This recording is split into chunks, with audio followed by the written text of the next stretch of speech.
ઘણા બધા માણસોની આ એક જ તકલીફ, હાથ પગમાં દુખાવો, કળતર, ખેંચાણ અથવા તમને માથું દુખવું, હળવું હળવું પગમાં દુખવું. જ્યારે દાદરા ચડો છો ત્યારે દુખાવા, પગના દુખાવા, હાથના દુખાવા, સ્નાયુના ખેંચાણ અથવા ગરદન પાસે દુખાવા. તો આજનો વિડીયો જે છે, જ્યારે તમે પૂરો જોઈ લેશો તો તમને આજે ઘર બેઠા સસ્તામાં સસ્તો ઉપાય જણાવવા મળશે. મિત્રો, તમારી સાથે જ્યારે પણ હોય ત્યારે ક્યારેક તો એવું બનતું હશે કે ક્યારેક હાથ પગમાં દુખાવા, હળવું હળવું દુખાવું, ખેંચાણ જેવો અનુભવ, દરેક પ્રકારની અડચણ જકડન જેવું લાગે. કલાકો સુધી દુખાવા મટતા જ ના હોય, જરા પણ ઓછું ના થતું હોય, અથવા તમે જ્યારે હોય ત્યારે દુખાવાની પાછળ હોય. જ્યારે તમે સીડીઓ ચડતા ચડતા થાકી પણ જાઓ છો, તો આ સમસ્યાનો આજે નિવારણ આ વિડીયો કરશે. આ સમસ્યાનો આજના સમયમાં ઘણા બધા લોકોને જોવા મળે છે. આ સમસ્યાથી ઘણા બધા જૂજી રહ્યા છે. તમારા જીવનમાં કોઈને કોઈ તબક્કે પ્રકારની પરેશાનીઓનો અનુભવ થઈ જ કરતો હશે. હાથ પગના દુખાવા, અંદર કાંઈક ને કાંઈક સતત દબાણ થવું, નસોમાં ઝંઝનાહટી આવી, અથવા 1 કલાક સુધી બેસીને પણ તમને પગ અથવા હાથમાં ઝટકા આવવા, દુખાવો, તીવ્ર દુખાવા થવા. તો મિત્રો, આજનો વિડીયો તમને તૃપ્ત કરશે. જ્યારે હોય ત્યારે નસ ખેંચાઈ જવી અથવા તણાવ સતત હંમેશા આખો દિવસ હેરાન થતા હોય, શાંતિથી બેસી પણ નથી શકતા. આ ઘણીવાર લોકોને એવું લાગે કે નસની અંદર કોઈક એવી ખાસ જગ્યાએ અવરોધ આવી ગયો છે. તેના લીધે તે ભાગમાં લોહીનો પ્રવાહ એટલે કે રક્ત સંચાર પૂરેપૂરો ત્યાં ને ત્યાં અટકી ગયો તેવો ભાસ થાય. ખૂબ ધીમો પડી જાય અને ક્યારેક તો આ વસ્તુ આ લોકોનું સાચે મન પણ લાગે. મિત્રો, પગ જે છે તે વારંવાર ઝંઝનાહટી થવી, ઘણીવાર એવો અહેસાસ કે પગ સંપૂર્ણ સંવેદના પૂરેપૂરી ખતમ થઈ ગઈ છે, શૂન્ય પડી ગઈ છે.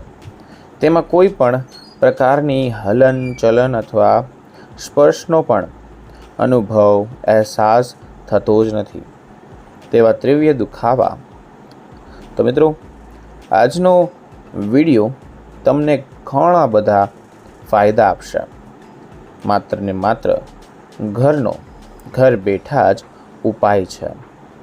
તમારે એકવાર કરવાથી તમારા બધા દુખાવા, જેટલા પણ પ્રોબ્લેમ બોલ્યો, તે જડ મૂળમાંથી નષ્ટ થઈ જશે. ઘણા બધા માણસો હોય છે જે કમેન્ટ કરતા હોય છે કે લોકોને દાદરા ચડવામાં, ઉતરવામાં તકલીફ પડે છે. શારીરિક મહેનત, કામ કરે, થોડુંક દોડે તો પણ ભારે લાગે, અથવા કોઈ પણ ભારી સામાન ઉઠાવો ત્યારે તમારો શ્વાસ 1 નહીં પણ 4 ગણો ચાલવા લાગે. શરીરમાં થાક ખૂબ જ જલ્દી અનુભવ થાય. જેટલું પણ કામ નથી કરી રહ્યા તેનાથી પણ વધુ થાક તમને લાગી રહ્યો છે. તમે અપસેટ પણ રહો છો. ઘણીવાર પગમાં ખૂબ ભારેપણું લાગવું, ખાસ કરીને માંસપેશીઓમાં વિચિત્ર પ્રકારની સહજન કરવી, તેવા દુખાવા જેનાથી ચાલવું પણ તમને હવે અઘરું બની ગયું છે. આપણા પૂર્વજો થઈ ગયા, આપણા ઋષિમુનિઓ થઈ ગયા, ઘણું બધું કહી ગયા છે. કહી ગયા કે નિરોગી રહેવું જ એ જ જીવનની સૌથી મોટું સૌભાગ્યની વાત છે. સારું રહેવું એ સૌથી મોટી સૌભાગ્યની વાત છે. સારું સ્વાસ્થ્ય જીવનના દરેક સુખ અને સફળતાની મુખ્ય ચાવી અને સાધન તરીકે કામ કરે છે. આપણા શરીરનું ધ્યાન રાખવું તે આપણું પહેલી જવાબદારી છે. પણ એ જવાબદારી કોઈ પણ વ્યક્તિને ફાવતું નથી. છેલ્લે એટલે કે નવા નવા રોગ થઈને વિલાયતીઓ દવા ખાતા હોય. જો તમે પણ જેટલા તે મેં લક્ષણ તમને કહ્યા છે અત્યારે તે સમસ્યાથી પીડાવ છો, તો તમારે હવે ગભરાવાની જરૂર નથી. ચિંતા કરવાની જરા પણ જરૂર નથી. કારણ કે આજે હું તમને એક એવી વસ્તુ કહેવાનો છું, એક વચન આપવા જઈ રહ્યો છું કે તે તમે જો અંત સુધી વિડીયો જોશો તો આજનો ઘરેલું નુસ્ખો કહો કે ઉપાય કહો તે જાણી લેશો પરિપૂર્ણ રૂપે. તો મિત્રો, તમારા બધા પ્રોબ્લેમ નષ્ટ થઈ જશે, જેનો લાભ તમને અલગ જ ચમત્કારી રૂપે મળશે. આ ઉપાયની સાથે સાથે વિડીયોના અંતે હું તમને ઘણી બધી મહત્ત્વની વાત પણ જણાવીશ, જેને અનુસર વિના સમસ્યાના જડ મૂળને મટાવી લગભગ અશક્ય બની જાય છે. સાચી માહિતી મિત્રો, વિડીયોના અંત સુધી બન્યા રહો, તમને 100% મળી જશે. મિત્રો, આ નુસ્ખાની મદદથી થાકેલી અથવા નબળી અથવા તમારી જેટલી પણ નસો જે છે તે ધીમે ધીમે ફરી તાકાત ભરશે. તેના અવરોધો છે, બ્લોકેજ જે છે બની ગયા છે, તે ધીમે ધીમે દૂર થશે. ઘરેલું ઉપાય થોડાક દિવસ સુધી સતત નિયમિતપણે અપનાવશો તો પોતે જ તમારા શરીરમાં અલગ જાતનો એક તાકાત જોશો, અલગ જાતનો એક અનુભવ થશે. ઘણી વખતે સ્ફૂર્તિ, તાકાત હળવી થઈ જાય. આપણા શરીરમાં નસો ધીમે ધીમે નબળી પડવા લાગે. ત્યારે શરીર પહેલેથી જ તમને કહે છે કે તમને સંકેતો દ્વારા જણાવે છે કે, પણ દુઃખની વાત એ છે કે આપણને મોટા ભાગના લોકો આ સંકેતને પરિપૂર્ણ સમજી શકતા નથી, અવગણી શકતા નથી. એટલે અચાનક એવું લાગે કે હાથ પગમાં 100 હોય 100 1000 કોક કીડીયું ચીકી રહ્યું હોય અથવા સોય ભરી રહ્યું હોય, અથવા હાથ પગ શૂન્ય પડી જવું. કેટલાક લોકોના માથામાં સતત ભારેપણું અનુભવાય, ભારે ભારે લાગે, વારંવાર માથું દુખે. જો ધીરે ધીરે તમને માઇગ્રેન ફરી જાય, પછી માઇગ્રેનની દવાઈઓ ચાલુ થઈ જાય.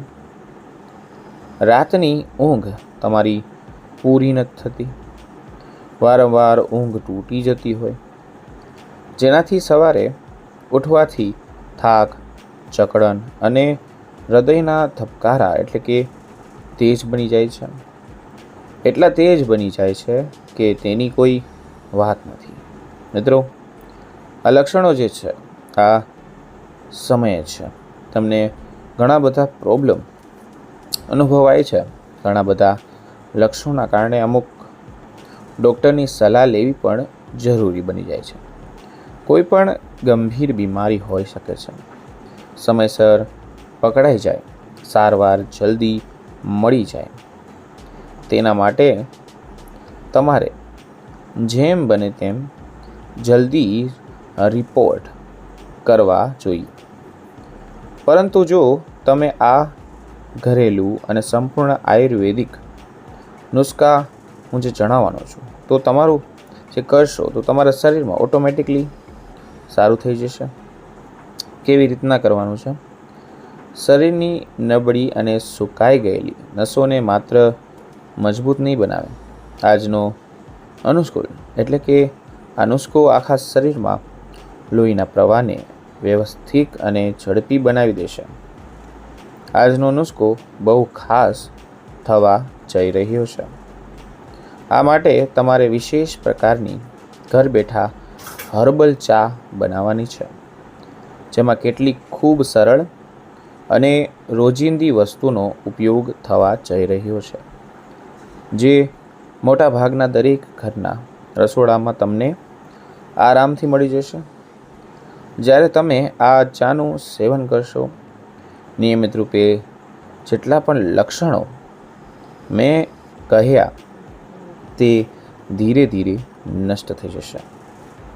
મિત્રો, પહેલાં તો નસમાં ગંદકી, ઝેરી પદાર્થ જે જમા થઈ ગઈ છે તે ધીરે ધીરે બહાર નીકળશે. નસોમાં તાજા અને સાફ શુદ્ધ રક્તકણોનો પ્રવાહ ફરીથી ચાલુ થઈ જશે. તેનાથી તમારા શરીરમાં નવી ઉર્જાનો સંચાર થશે. તમે પોતે જ પહેલાં કરતાં વધુ ઉર્જાવાન અને હળવાશનો અનુભવ કરશો. તમારા હાથ પગ સતત ભારે લાગતા હોય, ઝંઝનાહટી થતી હોય અથવા શૂન્યપણું રખતું હોય તો ધીરે ધીરે ઓછું થવા લાગશે.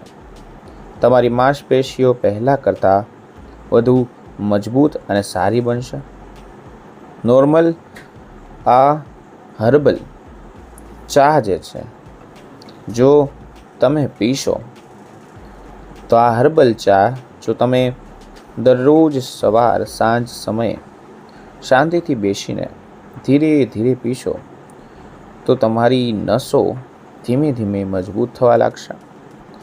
શરીર અંદર સાફ, હલકું અને સક્રિયનો અનુભવ થશે. જો તમને આ વિશેષ ઔષધીય ચા તૈયાર કરવાનું સંપૂર્ણ વિધિ વિગતવાર કહેવા જઈ રહ્યો છું, તો હજી સુધી વિડીયો લાઈક નથી કર્યો તો લાઈક કરો, જેથી કરીને અવારનવાર આવા સ્વસ્થ વિડીયો તમારી સમક્ષ અમે હંમેશા રજૂ કરતા રહીએ. મિત્રો, હર્બલ ચા છે તૈયાર કરવા માટે સૌથી પહેલી વસ્તુ જે જોઈએ છે તે આપણે આખા ધાણા, એ જ સામાન્ય ધાણા જે આપણને સૌના ઘરમાં આરામથી મસાલાની અંદર મળી જશે. મિત્રો, કહેવાય છે કે મહર્ષિ વાઘભટ્ટના જણાવ્યા મુજબ ધાણા જે છે શરીરમાં આંતરિક ગરમી, એટલે કે જેટલી પણ શરીરમાં પિત્ત વાયુ છે તેને શાંત કરશે, લોહીને સાફ કરશે અને નસોમાં જ ઝેરી તત્વો, ઝેરી ટોક્સિસ થઈ ગયા છે તેને બહાર કાઢવામાં રક્ત સંચાર સુધારશે. બીજી વસ્તુ જે તમે નાખવાની છે તે છે મોટી એલચી. મિત્રો, મોટી એલચી એલાયચી તરીકે ઓળખાય છે, જે ઘણા લોકો કાળી એલચી પણ કહે છે. આ શરીરમાં વધતા જતા બ્લડ પ્રેશરને પહેલાં તો નિયંત્રણ કરશે, સાથે જ શરીરમાં રહેલી ઝેરી ટોક્સિસ તત્વોને બહાર કાઢવામાં તે મદદ કરશે. આ સિવાય તે શરીરમાં રોગ પ્રતિકારક શક્તિને વધારવાનું કામ પહેલાં કરશે અને નસોની અંદર લોહીના પ્રવાહને સંતુલિત રાખશે. ત્રીજી વસ્તુ શું નાખવાની છે તો કે લવિંગ. મિત્રો, લવિંગ જે છે તેનો સ્વાદ તીખો હોય છે, તેની તાસીર ગરમ માનવામાં આવે છે. લવિંગ શરીરની નસોને મજબૂતાઈ આપે છે, સોજાને ઓછા કરે છે, લોહીને પાતળું કરીને ગંદકીને બહાર કાઢવામાં પહેલાં મદદ કરે છે. સોજાને ઓછું કરે છે, લોહીને પાતળું રાખે છે અને ગંદકીને તરત જ બહાર કાઢે છે. જેમ પાણીનો પ્રવાહ સાંકડી પાઇપમાંથી કચરો બહાર કાઢી નાખે, તેમ પાતળી નાની લોહીની નળીઓ બારીક નસોમાં જામેલો કચરો, જેને આપણે ખરાબ કોલેસ્ટ્રોલ તરીકે ઓળખીએ છીએ, તેને સરળતાથી સાફ કરવાની પ્રક્રિયા કરે છે. મિત્રો, ચોથી વસ્તુ, અસરકારક વસ્તુ જે તમારે યુઝ કરવાની છે ચામાં, તે છે તજ. મિત્રો, તજ માત્ર શરીરના હાડકાં અને માંસપેશીઓને મજબૂત નથી બનાવતું, પરંતુ હાઈ બ્લડ પ્રેશર વધેલું હોય, તમારો કોલેસ્ટ્રોલ વધેલું હોય, ડાયાબિટીસ જેવી સમસ્યા હોય તો તેને પણ નિયંત્રણ કરવાનું કામ તજ કરે છે. તજ નસોમાં થતા દુખાવા, ખેંચાણ ઘણા અંશ સુધી ઓછું કરવાનું કામ કરે છે. હવે આપણે તગત જાણીએ કે આ ચા કેવી રીતે બનાવવાની છે, એના લક્ષણો શું છે, તમને સારા ફાયદા કરાવશે, કેટલી વાર કરાવશે, કેટલા વાર આ ચા લેવાની છે. પહેલાં ચા બનાવવાની રીત કહું તો કે ચા કેવી રીતના બનાવવાની છે. તમારે પહેલાં સૌ પ્રથમ એક તપેલી, તેમાં 1.5 ગ્લાસ સાફ શુદ્ધ પાણી નાખો. આ પાણીને ધીમે તાપે ગરમ કરવા મૂકી દો. જ્યાં સુધી પાણી ગરમ થતું હોય ત્યાં સુધી સામગ્રી એટલે કે કોઈ પણ વસ્તુ જે મેં તમને કહી એક પછી એક તૈયાર કરી લો. પહેલાં લેવાની છે એક મોટી એલચી, લઈને હળવે હાથે તમારે કચડી લેવાની છે, તેથી તેની અંદરના બીજ બહાર આવી જાય, એને પૂરી અસર પાણીમાં ભળી જાય. ત્યાર પછી શું લેવાનું છે, તમારે લેવાનું છે લવિંગ. મિત્રો લવિંગ તેની માત્રા વધારે નથી રાખવાની, કારણ કે તેની તાસીર મેં તમને કહ્યું તે પ્રમાણે ગરમ હોય છે. હવે તમારે શું લેવાનું છે, એક નાની તજની લાકડી લેવાની છે, જે લગભગ 1/2 ઇંચ લાંબી હોવી જોઈએ. થોડીક કચડી લેવાની છે, જેનો અંક સારી રીતે પાણીમાં ભળી જાય. હવે જ્યારે આ પાણી થોડું થોડું ગરમ થઈ જાય તો તેમાં 1 ચમચી ધાણા નાખી દેવાના છે. ધાણાની તાસીર શીતળ હોય છે, ઠંડી હોય છે, જે લવિંગ અને તજને ગરમ તાસીરને સંતુલિત રાખવાનું કામ કરે છે. આ ચાને શરીરમાં વધુ અસરકારક બનાવે છે. જો તમને પેટમાં બળતરા થતી હોય, મિત્રો એસિડિટી હોય, ગેસ હોય, આવી તકલીફ હોય તો તમે તેની માથે 1 ચમચી વરિયાળી ઉમેરી શકો છો. વરિયાળી કહે છે કે પેટમાં ઠંડક આપે છે અને તમારી પાચન ક્રિયા સુધારવામાં પણ સારી એવી મદદરૂપ સાબિત થાય છે, મદદ કરે છે. મિત્રો જો તમને નસોની નબળાઈ વધુ લાગતી હોય તો તેમાં 1/2 ચમચી એક્સ્ટ્રા અર્જુનની છાલનો પાવડર પણ ઉમેરી શકો છો. અર્જુનની છાલ નસોને મજબૂતાઈ આપે છે અને એમણે લચીલી બનાવે છે. મિત્રો ઘણા બધા વડીલો આવા ઘરેલું નુસ્ખા વાપરતા હોય છે. જો તમે નુસ્ખો વાપરતા હોય તો મને નીચે કમેન્ટ સેક્શનમાં જરૂર જણાવજો. અને તમારે શું કરવાનું છે ધ્યાનથી સમજો. તમારે કરવાનું છે આ બધી વસ્તુઓ પાણીમાં નાખી લગભગ 8 થી 10 મિનિટ સુધી ધીમા તાપે ઉકાળવા દેવાનું છે. જ્યારે પાણી ધીમે ધીમે 1.5 ગ્લાસ ઘટીને 1 ગ્લાસ રહી જાય ત્યારે ગેસ બંધ કરી દેવાનો છે. પાણીને તમારા રૂમના ટેમ્પરેચર પ્રમાણે, મિત્રો યાદ રાખજો, પાણીને તમારા રૂમના ટેમ્પરેચર પ્રમાણે ઠંડુ થવા દેવાનું છે અને થોડું હુંફાળું પણ રહેવા દેવાનું છે, હોવું જોઈએ. પીવાલાયક તાપમાન થઈ જાય ત્યારે તમારે એક ઘૂંટ આરામથી પીવાનું છે. પણ તેની પહેલાં તમારે ગરણીથી અથવા સાપથી તમારે કોઈ પણ કપડું હોય, સાફ કપડું હોય, એમાંથી તમારે તે પાણી કાઢી નાખવાનું છે. અને આ પાણીનો સ્વાદ થોડોક તમને કડવો લાગશે. તેમાં હળવી મીઠાશ ઈચ્છતા હોય તો 1 ચમચી મધ ઉમેરી શકો છો. જો તમને શુગર કે ડાયાબિટીસ હોય તો તમે આને એવોઇડ કરજો. મિત્રો આ ચા દરરોજ ફક્ત એકવાર પીશો તો પણ તમને સૌથી સારામાં સારો અને ચમત્કારી રિઝલ્ટ મળશે. હવે તમને કહું કે આ ચા ક્યારે પીવી જોઈએ, તો કહેવાય છે કે સવારે નાસ્તા કર્યા પછી તમારે 1 કલાક, મિત્રો 1 કલાક પછી પીશો. શાંતિથી ધીમે ધીમે પીશો. 15થી 20 દિવસમાં તમને આના ચમત્કારી ફાયદા જોવા મળશે.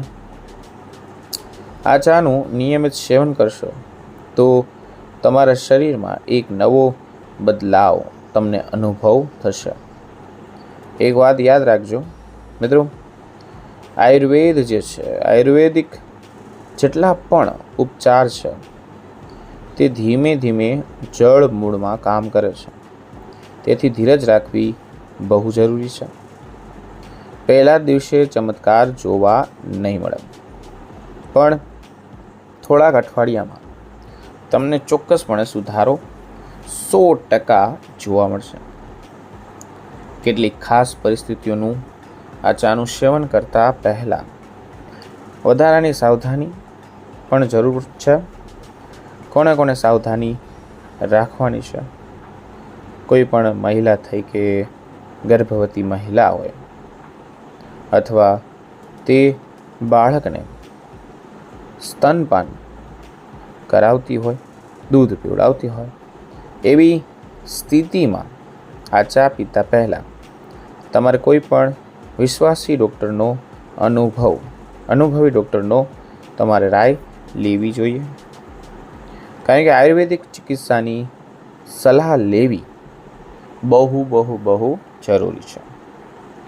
અને જે મિત્રો લોહી પાતળું કરવાની દવા લેતા હોય અથવા ચાલુ છે, તેને તજ અને લવિંગ જેવા ગરમ મસાલાનો ઉપયોગ ન કરવો જોઈએ. અને ઉપયોગ કરતાં પહેલાં પણ ડૉક્ટરની સલાહ લેવી જરૂરી છે. મિત્રો, જરૂરી પોષણ તત્વો જે પણ નસોની અંદરથી મજબૂત બનાવે છે, આ જરૂરી પોષક તત્વો સૌથી પહેલાં હું તમને કહું તો કે વિટામિન B1ની જરૂર પડે. જે લોકોની નસોને પ્રોબ્લેમ છે, તો નસો માટે શું કરવાનું છે? શાકાહારી લોકો માટે દૂધ, દહીં અને પનીરનું ઉત્તમ સ્ત્રોત કહેવાય છે. વધારે ખાવું જોઈએ. વિટામિન B6ની વાત કરીએ તો આપણા શરીરમાં એક રાસાયણ તરીકે કામ કરે છે. એવું રાસાયણ જે મગજમાં કોઈ પણ હુમલો થાય તેની પહેલાં તેને સંકેત આપી દે છે. હાથ પગના દુખાવા, માંસપેશીઓની જકડન થાય તો તમને સંકેત માટે તમારે કેળા અથવા બાફેલા બટેકા તમારે ખાવા જોઈએ. તેમાં તમને વિટામિન B6 આરામથી મળી જશે.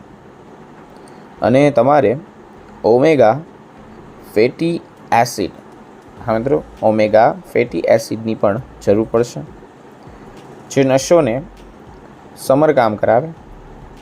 એટલે જેટલી પણ ડેમેજ થઈ ગઈ છે તેના માટે પણ તમારે ઉપયોગી કરવાનો છે. તેના માટે શું ખાવું જોઈએ? અખરોટ અને અળસીનું સેવન તમારે કરવું જોઈએ, જેનાથી તમને તમારી નસો જે છે તે રિપેર થઈ જાય. અને મેગ્નેશિયમ પણ તમારા શરીરમાં માંસપેશીઓને આરામ અપાશે. તો મિત્રો, પગ વારંવાર ગોટલા ચડી જતા હોય, માંસપેશીઓમાં ખેંચાણ થતું હોય, તો મેગ્નેશિયમની ઉણપ છે તેનો સંકેત કહેવાય છે. તો તમારે કાજુ, બદામ અથવા પાલક જેવી ભાજીઓ ખાવી જોઈએ. મિત્રો, તમારે આ ખોરાક ધ્યાનમાં રાખીને, તમારે આ ચા ધ્યાનમાં રાખીને જો તમે ગ્રહણ કરશો તો તમારા દુખાવા 100% મટી જશે. તો મિત્રો, ખાસ આ તો વિડીયો તમને ગમ્યો હોય તો વિડીયો લાઈક કરો. કોઈ પણ જાતનો પ્રશ્ન હોય તો નીચે કમેન્ટ સેક્શનમાં પૂછો શકો છો. હું તેનો જરૂર આન્સર આપીશ. તો મિત્રો ફરી મળીશું નવા વિડીયો નવા ટૉપિક સાથે. ત્યાં સુધી બધાને મારા હર હર મહાદેવ અને રાધે રાધે.